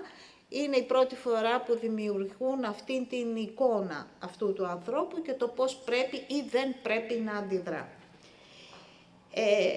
Δεν θέλω να κάνω spoiler και να σας πω πώς τελειώνει. Θα σας πω όμως ότι έμεινα εντυπωσιασμένη από τους δύο γυναικείους χαρακτήρες που υπάρχουν και όπου εμφανίζεται αυτό το περίφημο σύνδρομο της Ηλέκτρας, η αντιζηλία μεταξύ δύο γυναικών, οι οποίες έχουν έναν άντρα απέναντί τους, έναν γιο ή σύζυγο και παλεύουν να βρουν ποιον αγαπάει πιο πολύ, ποια τον επηρεάζει περισσότερο, τον κατακρεουργούν αυτόν τον άνθρωπο. Τώρα, να πω ότι ο Σιμενών υπήρξε πολυγραφότατος, είναι γνωστό αυτό. Δεν θεωρώ ότι τα καλύτερα έργα του είναι τα έργα με πρωταγωνιστή τον Μεγκρέ. Νομίζω ότι τα καλύτερα έργα του είναι αυτά τα άλλα, γιατί έγραψε άπειρα πράγματα. Ας πούμε, ο Ανθρωπάκος από το Άρχαγγελς για μένα είναι ένα ονειρεμένο βιβλίο που θα έπρεπε να το διαβάζουμε και να το ξαναδιαβάζουμε, όπως επίσης και οι Δαίμονες του Πυλοποιού και ένα σωρό άλλα βιβλία, τα οποία όμως μας δίνουν αυτήν την νουάρ ατμόσφαιρα. Τώρα τι θα πει νουάρ, άλλο μπέρδεμα και αυτό, να ψάχνουμε να βρούμε τους όρους. Δεν είμαι καλή στους όρους και δεν με ενδιαφέρουν οι όροι. Με ενδιαφέρει ένα καλό αστυνομικό βιβλίο. Πείτε το πώς θέλετε, πείτε το hard boil, πείτε το ό,τι θέλετε. Δεν με ενδιαφέρει. Είναι καλό. Εάν είναι καλό και μιλάει σε μένα, έχει τελειώσει και έχει φτάσει στο σκοπό του. Παντού, σε όλα τα έργα του Σιμενών, είτε πρόκειται για το Μεγκρέ είτε όχι, παντού υπάρχει μία πόλη από κάτω. Αυτή η πόλη είναι ζωντανή. Οι κάτοικοι της υπάρχουν, τους βλέπεις, τους νιώθεις, τους μυρίζεις, τους ακουμπάς. Και αυτό είναι και το μεγάλο κέρδος, νομίζω, και των ταινιών, αλλά κυρίως των βιβλίων. Δεν θα πω άλλα, γιατί μετά θα σας ταλαιπωρήσω με τα υπόλοιπα. Να είστε καλά, ευχαριστώ.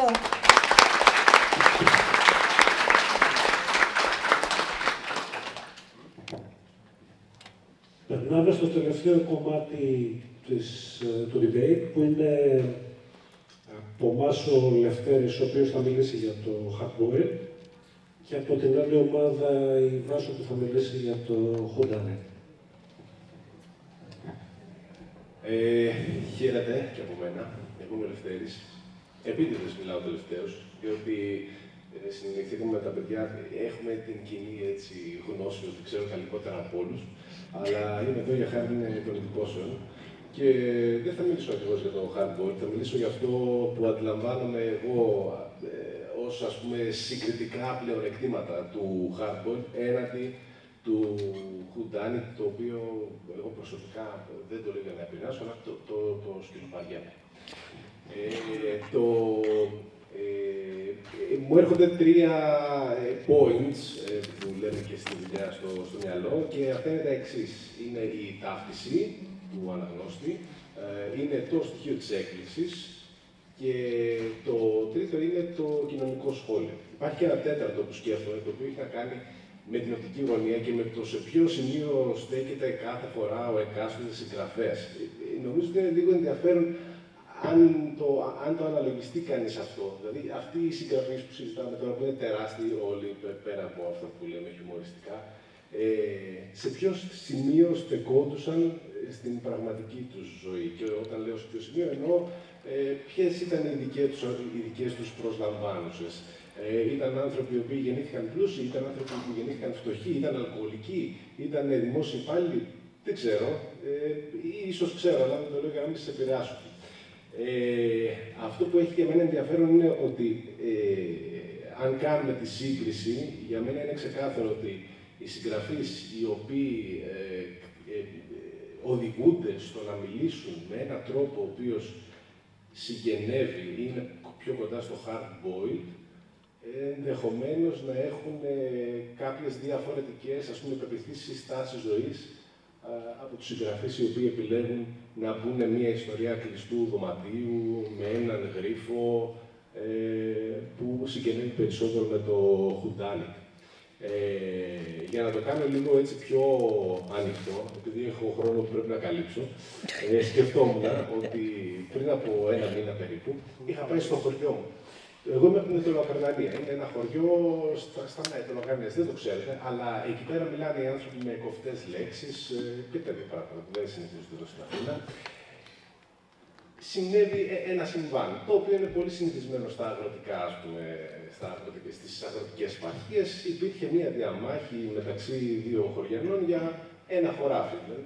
Μπήκαν τα πράγματα, όταν λέμε πράγματα εννοούμε τα πρόβατα κτλ. Του ενός στο χωράφι του άλλου, κάνανε κάποιες δολιοφθορές κτλ. Και το θέμα είναι πώς μου είπε αυτή την ιστορία ο παππούς μου, που είναι εξάδελφος του παππού μου τέλος πάντων, ο οποίος είναι ένας πολύ φιλήσυχος άνθρωπος κτλ. Και πώς μου είπε την ιστορία ο άνθρωπος που είχε το καφενείο του χωριού, ο οποίος γενικότερα είναι ένα παραγωγικό, ας πούμε, υποκείμενο. Βέβαια το λέω και σε αυτόν ότι τον εκθέτω τώρα. Το θέμα είναι ότι ο τρόπος που αφηγείται κάποιος μια ιστορία έχει να κάνει και με την οπτική γωνία που βλέπει ο ίδιος τα πράγματα. Αυτό το λέω βέβαια ως είναι προσωπική άποψη. Μπορούμε να επιχειρηματολογήσουμε και γι' αυτό το λόγο τα λέω λίγο έτσι, για να δείτε και εσείς συζήτηση, αν θέλετε, με αντεπιχειρήματα και οι συνάδελφοι. Οπότε το ένα κομμάτι είναι η οπτική γωνία. Η ιστορία που μου είπε ο φίλος μου ο καφετζής, το παραβατικό αυτό στοιχείο, ήταν πολύ περισσότερο ενδιαφέρουσα από αυτό που είπε ο παππούς μου ο φιλήσυχος. Σαν δεύτερο επιχείρημα το οποίο σκέφτομαι είναι το κοινωνικό σχόλιο. Είναι πάρα πολύ ευκολότερο, κατά την άποψή μου και με βάση αυτά που έχω διαβάσει από τις δύο πλευρές, το να υποθεί πραγματικό κοινωνικό σχόλιο, το οποίο να έχει νόημα και το οποίο μπορεί να κάνει την ιστορία πιο πραγματική, πιο καθημερινή, πιο κοντά σε αυτά που ξέρουμε και όχι σε ένα αποσυρωμένο περιβάλλον, όπως πολύ συχνά παρουσιάζεται σε ιστορίες κλειστού δωματίου ή whodunit. Οπότε, αν είναι να κρίνετε και να ψηφίσετε, λάβετε και αυτό έτσι υπόψη. Διότι θέλουμε να διαβάζουμε για φανταστικές ιστορίες που μπορεί να συμβούν κάπου, σε κάποια άχρονη, ας πούμε, σε κάποιο αόριστο περιβάλλον, ή θέλουμε να διαβάζουμε για τα πράγματα τα οποία είναι καυτά, τα οποία μας ενδιαφέρουν, τα οποία βλέπουμε στην καθημερινότητά μας. Από εκεί και πέρα το σημείο της έκπληξης είναι προφανές και είναι αστείο να επεκταθώ, αλλά στο whodunit όλο το οικοδόμημα στηρίζεται σε μια καλωστημένη έκπληξη, ανατροπή, αποκάλυψη, η οποία έρχεται στο τέλος. Στο hard-boiled ή στα είδη που συγγενεύουν, η έκπληξη μπορεί να έρθει σε κάθε σελίδα. Είναι μυθιστορήματα ανοιχτού κόσμου, όπως μου αρέσει και εμένα να λέω, και από προσωπική, ας πούμε, εμπειρία και εγώ και οι συνάδελφοι, μπορώ να σας πω ότι η πρόκληση της έκπληξης μπορεί να γίνει από το συγγραφέα όχι στο τέλος, δηλαδή να μην χτιστεί όλη η ιστορία για την έκπληξη, αλλά να χτίζεται σε κάθε σελίδα. Αυτό προφανώς κάνει την ανάγνωση, κατά την άποψή μου, πολύ πιο ευχάριστη. Και μιλώντας για αναγνωστική απόλαυση, που αυτό είναι το προκείμενο, ένα από τα βασικά αντικείμενα δηλαδή, που μας απασχολεί όταν διαβάζουμε ένα βιβλίο ή όταν βλέπουμε μια ταινία, η απόλαυση. Εγώ έρχομαι μοιραία στο τελευταίο από αυτά που ανέφερα, το οποίο έχει να κάνει με την ταύτιση. Με ποιον μπορούμε να ταυτιστούμε ευκολότερα? Μπορούμε να ταυτιστούμε με κάποιον επιθεωρητή ή με κάποιον αστυνομικό, ο οποίος είναι διάνοια και ο οποίος μπορεί να λύσει έναν γρίφο, ο οποίος είναι δυσεπίλητος για όλους τους κοινούς θεμητούς? Ή μπορούμε να ταυτιστούμε με έναν καθημερινό άνθρωπο, ο οποίος πολλές φορές μπαίνει τυχαία σε μια ιστορία, ο οποίος ακολουθεί ηθικές αξίες ή ανήθικες αξίες ή οτιδήποτε? Νομίζω ότι η απάντηση, τουλάχιστον από τη δική μου πλευρά, είναι προφανής, ειδικά αν βάλουμε μέσα και το παράγοντα του. Δηλαδή, το ερώτημα σε ένα άρθρο που γράφαμε πρόσφατα είναι ποιος μπορεί να ταυτιστεί με έναν ορθόδοξο αστυνομικό τη σήμερα ημέρα. Αυτά από μένα και νομίζω ότι έχουμε θέμα για συζήτηση.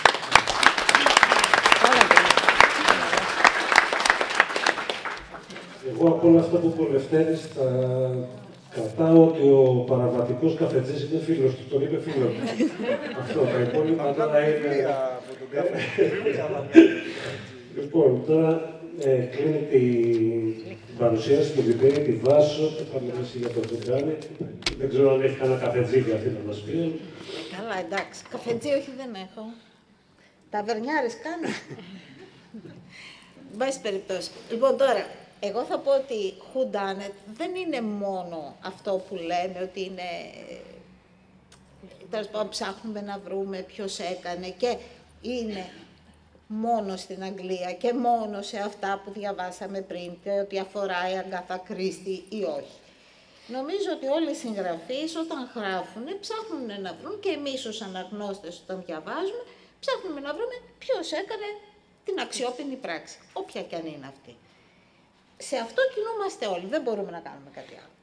Από εκεί και μετά δεν θα διαφωνήσω ότι υπάρχει διαφορετική προσέγγιση, σαφώς και υπάρχει διαφορετική προσέγγιση. Για μένα ο Πουαρό δεν είναι ένα υπαρκτό πρόσωπο, έτσι.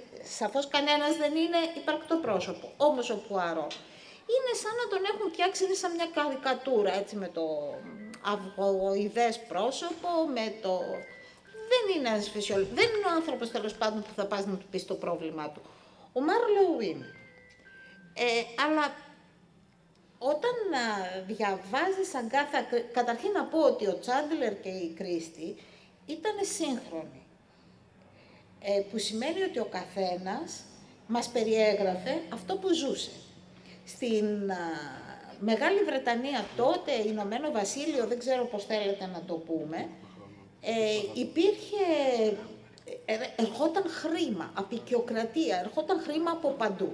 Άρα δεν υπήρχε μεσαία τάξη, άντε να υπήρχε κανένας ταβερνιάρης, όλοι οι υπόλοιποι ήταν ή υπηρέτες ή από κάπου παίρναν χρήματα. Δεν υπήρχε το ίδιο στην Αμερική. Η Αμερική τότε έβγαινε από μια άσχημη κρίση οικονομική και πραγματικά υπήρχαν ή πάρα πολύ πλούσιοι ή πάρα πολύ φτωχοί. Εκεί υπήρχε όμως και η μεσαία τάξη. Και βέβαια αυτό που δεν είπαν τα παιδιά και αυτό το είπαμε και εμείς είναι ότι σε ό,τι αφορά την Αγκάθα Κρίστη δεν θα βρούμε πουθενά τη femme fatale, αυτήν τη γυναίκα, τη μοιραία που μπορεί να κάνει τα πάντα. Αντιθέτως, σε ό,τι αφορά την άλλη πλευρά του Ατλαντικού, εκεί υπάρχει αυτή η μοιραία γυναίκα η οποία έχει τη δύναμη να κινεί τα οποιαδήποτε νήματα. Για να κάνουμε και κουβέντα μεταξύ μας, νομίζω πρέπει να σταματήσω να μιλάω. Απλώς να πω εγώ κάτι, γιατί είπατε και για το δωμάτιο, το κλειστό, ότι έχουν βγει τα escape room, σημαίνει ότι στον κόσμο αρέσει. Αρέσουν οι γρίφοι και θα αρέσουν πάντα. Έχουμε έρθει με handicap εδώ πέρα, το είπαμε από την αρχή. Λοιπόν, Άντι, σου δίνουμε το λόγο.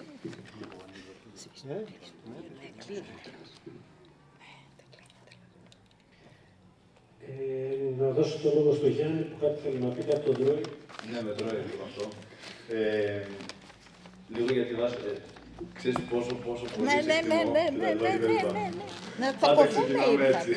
Να τσαποθούν ήρθαμε, κάτσε καλά. Δεν είναι όλο χουντάνιτ, διότι δεν έχει... Σημασία έχει το main focus. Δηλαδή, εδώ δεν μας ενδιαφέρει ποιος το έκανε, ούτε εδώ. Το main focus είναι στο να δείξω όλα τα υπόλοιπα. Η αστυνομική πλοκή είναι μια αφορμή. Παίρνουμε μια αφορμή, ναι, και ποιος θα το βρούμε στο τέλος, αλλά σημασία, σκοπός είναι να αναδείξουμε άλλα πράγματα. Και επίσης, για το άλλο που είπες περί των κοινωνιών, η Αγγλία, γιατί μιλάμε για τον 20ο αιώνα, έτσι, τον αιώνα των μεγάλων αλλαγών, Πρώτος Παγκόσμιος Πόλεμος, Δεύτερος Παγκόσμιος, από απικιοποίηση. Αρχίζει και πέφτει. Ναι, βιομηχανική επανάσταση, τεχνολογική επανάσταση. Δεν είναι μόνο η Βίλα και ο Μπάτλερ. Υπάρχουν πάρα πολλά θέματα κοινωνικά να θίξουν συγγραφείς που έχουν θίξει άλλοι συγγραφείς. Οπότε υπήρχε εκεί και πεδίο για να το κάνω όπως και στην Αμερική. Έτσι. Αυτά τα λίγα. Ευχαριστώ. Ναι, να το κόψω κι εγώ. Όπως μου υπέδειξε ο συνάδελφος, δεν είναι όλα whodunit. Και οι του hardball θα πούνε ότι είναι μια ευκολία για τη δική μας την πλευρά να αναφερόμαστε σε κοινωνικό σχόλιο και κοινωνική κριτική. Επίσης δεν είναι όλα κοινωνική κριτική. Ας αναφερθούμε στον Donald Westlake, ο οποίος, σαν Richard Stark, γράφει 50 βιβλία με τον Πάρκερ, όπου δεν υπάρχει σχεδόν καμία κοινωνική κριτική και δεν υπάρχει και καμία έρευνα για το ποιος είναι ο δολοφόνος. Απλά βλέπουμε έναν κλέφτη να προσπαθεί να επιβιώσει. Οπότε, εντάξει, ενδεχομένως κάποιος να το δει αυτό σαν κοινωνικό σχόλιο, αλλά εκεί ο συγγραφέας σου λέει παρατήρησε τον ήρωα, ο οποίος δεν είναι καλός, δεν είναι πουάδο, δεν είναι ηθικό στοιχείο, παρατήρησε τον ήρωα, παρατήρησε τα γεγονότα. Οπότε και εγώ θα επιμείνω ότι δεν είναι όλα whodunit. Αυτό. Θα συνεχίσουμε εγώ, επειδή τελειώνει ο χρόνος μας. Ναι, να μιλήσει ο Θόδωρος. Αν θέλετε να πείτε κάτι, δεν χρειάζεται να πω. Απλά όταν λέμε ότι το αστυνομικό είναι το σύγχρονο κοινωνικό μυθιστόρημα, αποκλείεται σε αυτό το κοινωνικό μυθιστόρημα αποκλείεται ποτέ να εντασσόταν η Αγκάθα Κρίστη. Δεν είναι καμιά σχέση με κοινωνικό μυθιστόρημα. Κυρία Παπαδημητρίου, βεβαίως. Ναι. Αυτό. Και νομίζω ότι... Κάποιος να μιλήσει. Γεια σας. Παρότι αγαπώ πάρα πολύ το hardball, νομίζω ότι λιγάκι αδικείται εδώ η Αγκάθα Κρίστη. Και το λέω αυτό γιατί πρέπει να λάβουμε υπόψη μας, ναι, τις συνθήκες και τη χώρα. Μιλάμε για τη Μεγάλη Βρετανία του 20ου αιώνα, που παραμένει κοσμοκράτηρα. Υπάρχει μια αυστηρότατη ταξική συγκρότηση της κοινωνίας. Δεν υπάρχει μεσαία τάξη. Δηλαδή υπάρχουν βιομηχανίες, αλλά οι άνθρωποι είναι εργάτες σε αυτές τις βιομηχανίες. Δεν είναι αστεί. Οι ελάχιστοι αστεί είναι αυτοί που πουλάνε, που έχουν τα μικρομάγαζα κλπ. Αλλά δεν έχουν την συνείδηση την ταξική της μέσης, του μέσου αστού. Μιλάμε λοιπόν για μια γυναίκα σαν την Αγκάθα Κρίστη, η οποία ξεκινάει να γράφει στη διάρκεια του Πρώτου Παγκοσμίου Πολέμου, έτσι, και επινοεί έναν ήρωα, έναν περίεργο άνθρωπο, γιατί εκείνη την περίοδο στη Μεγάλη Βρετανία πηγαίνουν πάρα πολλοί πρόσφυγες από το Βέλγιο, γιατί οι Γερμανοί έχουν διαλύσει το Βέλγιο και πολλές οικογένειες Βέλγων πηγαίνουν στη Μεγάλη Βρετανία. Η ίδια, από ένα σημείο και μετά, είχε σκυλοβαρεθεί τον Πουαρό. Γι' αυτό άρχισε να γράφει για τη Miss Marple. Τη Miss Marple, παρότι ήταν η αγαπημένη της ηρωίδα, δεν της επέτρεψε να τη συνεχίσει, γιατί το αναγνωστικό κοινό ήθελε Πουαρό. Δηλαδή την πίεζαν πάρα πολύ. Και όταν λέμε την πίεζαν οι εκδότες, συζητάμε για πολλά λεφτά, και δεν είναι εύκολο να αντισταθείς. Λοιπόν, δεν υπάρχει ταξική συνείδηση καθόλου στην Αγκάθα Κρίστη.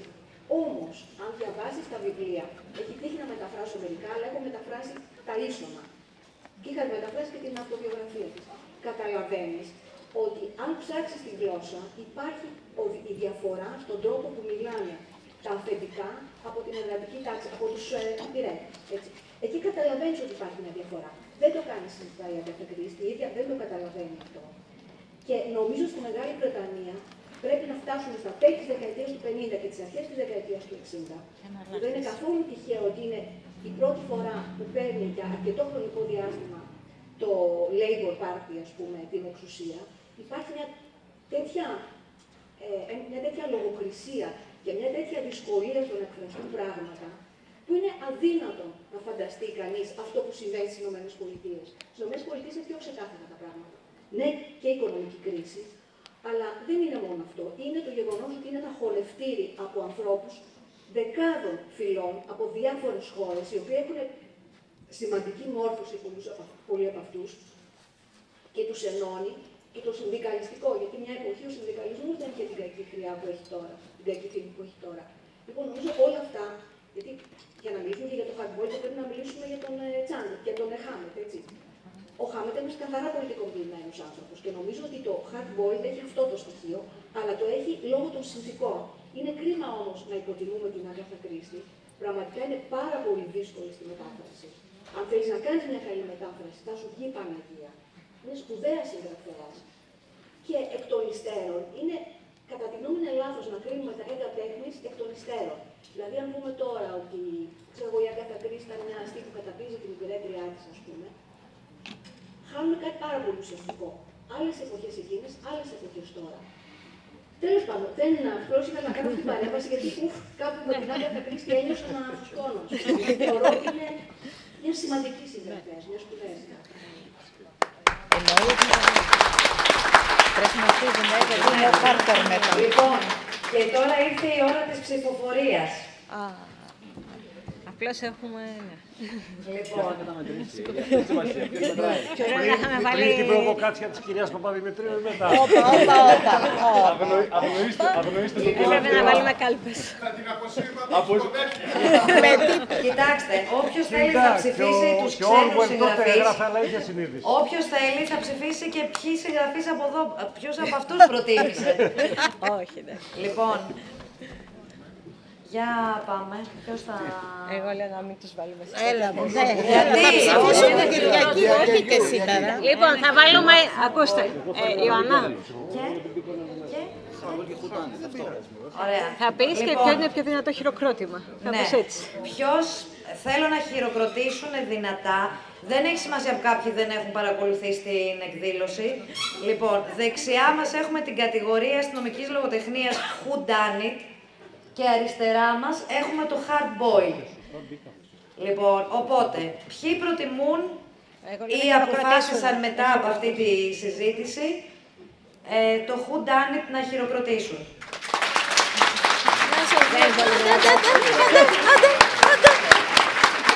Φτάνει.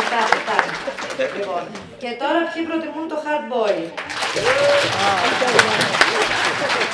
Νομίζω ίσα ήταν Λοιπόν, τώρα πώς θα αποφασίσουμε δηλαδή. Εντάξει, δεν θα αποφασίσουμε. Λοιπόν, επειδή εγώ προτιμώ το Hard Boiled και έρχεται το Hard Boiled. Λοιπόν, σας ευχαριστούμε πάρα πολύ. Εγώ τι να μαζέψουμε.